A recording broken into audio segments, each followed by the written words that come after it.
can, please let me know because I am going to share something very important with you today. So please let me know that you can see me and hear me. We're going to talk about the future of life, not only on this planet, but also um, in the universe.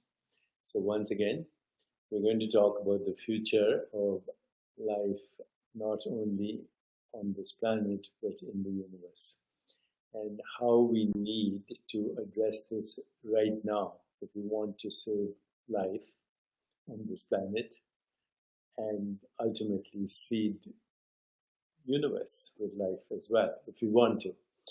That's possible because we were seeded on this planet with life from the universe.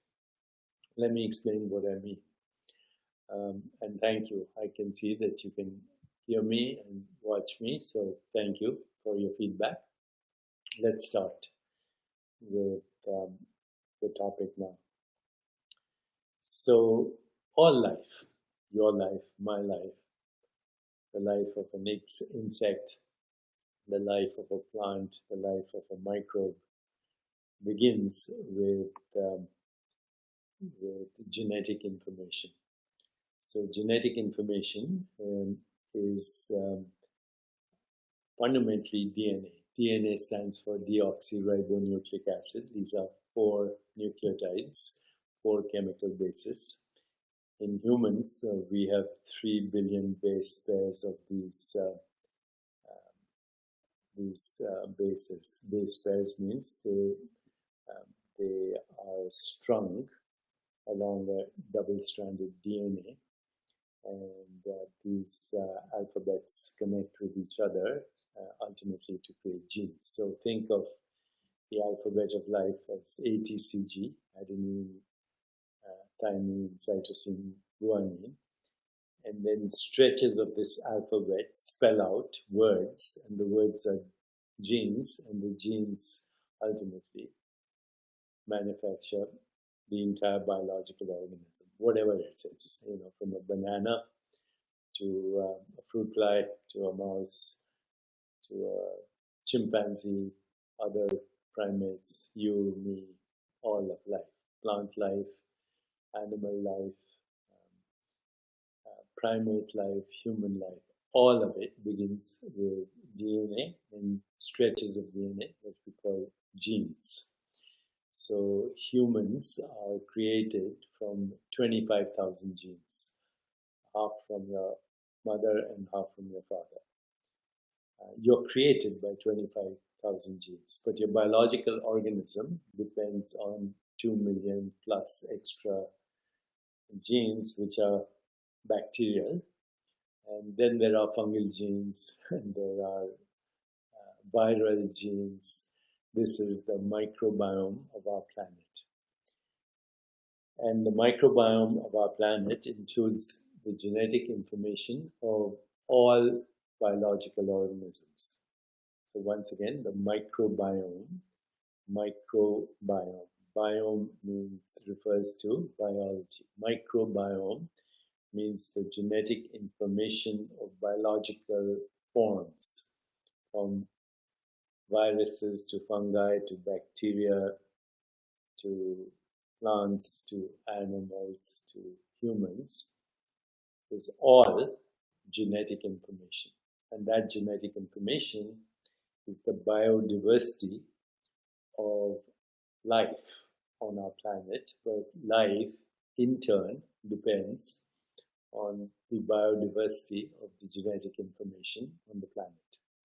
This microbiome, it's also called microbiota when we refer to the data that comes from the microbiome. This microbiome ultimately expresses itself as all of life on the planet. And the more biodiverse the entangled genetic information is in your body, the healthier your body is. But more biodiversity in the ecosystem or the biosphere of our planet, which is the Earth, literally. Earth, air, water, atmosphere, all of that is the biosphere. But right in the Earth and underneath the surface of the Earth is the richness of the biodiversity of the entangled genetic information that ultimately creates every biological organism. And the biological organism, in turn, experiences through its perceptual activity what we call the universe. Each biological organism, different experience of the universe. Ultimately, this entangled genetic information is giving rise to the entire experience that we call life, including our mind, our body, and what we call the planet, the universe, the galaxies, the stars, the moon, the sun, the sky. All of that experience is impossible without genetic information. And the more diverse the genetic information, the healthier the planet, the healthier your biology, because your biology is this recycling of the ecosystem. The healthier your biology, it relates to the health of the planet, which is the biodiversity of the entangled microbiome. So I've said this before, 1 teaspoon of soil beneath the surface of a rainforest, say in the Amazon, contains more genetic information and biodiversity through its entangled microbiome than the entire surface of all the rainforests of our planet combined. And now we're destroying it. Okay, so we're destroying it with poison in our food chain, antibiotics, inflammatory products, concentrated sugar, manufactured, refined, processed, contaminated food, farming of animals in factories, literally, factory manufactured animals for consumption. And they have the most inflamed microbiome you can imagine, and the most stressed, entangled information that you can imagine in slaughterhouses. And right now, the stress of the collective microbiome, as it is inflamed, is, in my opinion, notwithstanding mainstream doctrine, it is the stress of the entangled genetic information on the planet, the entangled microbiome, that is leading to toxic mutations. In my opinion, even COVID-19 is a mutation as a result of the toxicity of the environment, or what we call the environment, which is our extended body, as I've said many times. And that toxicity is leading to mutations which are pretty devastating, because the entangled biodiversity of the ecosystem, the biosphere, is trying to fix itself. And it is fixing itself as we are confined to our cages in our homes right now. The birds are singing, people are breathing better in polluted cities. Himalayas can be seen from 500 miles away. Fish are returning to dead lakes, even the canals of Venice. And the bees, which are responsible for 90% of the nutrition on our planet, are back. They're buzzing. The bees, the bugs, all sentient beings are celebrating the awareness in sentient beings is celebrating. How the genetic information that gives rise to life is actually refixing itself right now as we return back soon, hopefully, to the biosphere.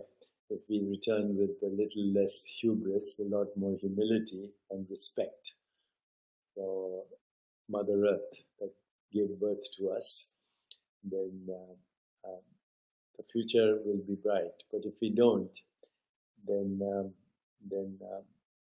these pandemics will keep coming back and mutations will occur, because existence is invincible and will not be violated. Existence as awareness awareness of existence, fundamental reality, consciousness, which is without cause, and without consciousness, no experience of anything, biology or no knowledge of anything, impossible to know anything.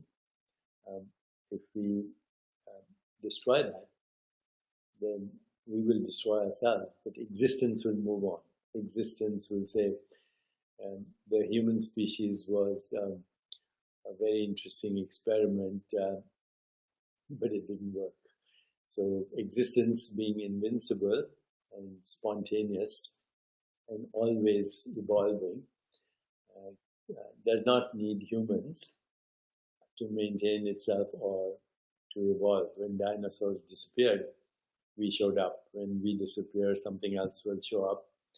Probably a species much more wise. We have sacrificed, as I said, wisdom for knowledge, knowledge for information, information for data, and data for meaninglessness in our own existence. So right now we need to resurrect our soul and repair and reinvent our physical body, but also the biosphere, the ecosystem which recycles as our physical body. And that little teaspoon of soil under the surface of the rainforest has enough genetic information to basically bring back the Garden of Eden and bring back pristine beauty to our lakes, to our rivers, to our forests, to our deserts, to the sky, to the atmosphere, and actually create a Garden of Eden right here on this planet without sacrificing the future of technology as well. It's obvious now when the price of oil falls to less than zero that an oil-free economy is possible. It's possible now to see that the ecosystem can be fixed, that climate change is reversible. It's also clearly understandable that existence will not be violated and is invincible and continue to evolve even with our interference. Notwithstanding our interference, existence will say, okay, humans, get out of the way. We are going to continue with our evolution. So what is the most important resource for life in the universe? Right under the soil itself. That give us our life, Mother Earth. If we don't respect Mother Earth will adopt new children and actually give birth to new children. So we better pay attention right now. We are at a crossroads. One path points to extinction, the other to resurrection, to be born again in innocence, to be born again, to reinvent the entire biosphere and resurrect our collective soul. We need this urgently now at a grassroots level globally. And we cannot depend on governments, we cannot depend on corporations, we cannot depend on leaders. We have to be the change we want to see in the world. So to create this new universe, ultimately, why did I say universe? Because the genetic information in your body made up of atoms and molecules, it's all star stuff.